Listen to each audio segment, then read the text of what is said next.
All right, so thanks for joining us in this, well, adventure into ASP.NET MVC.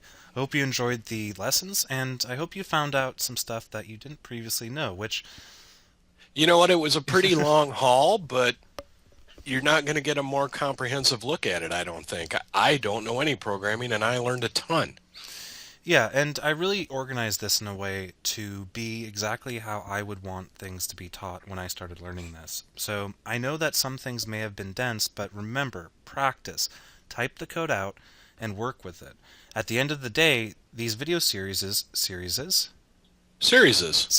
these video It's fun. series are all about guided practice. It's all about showing you guys how to do the stuff on your local computer and practice because really programming is really about practicing.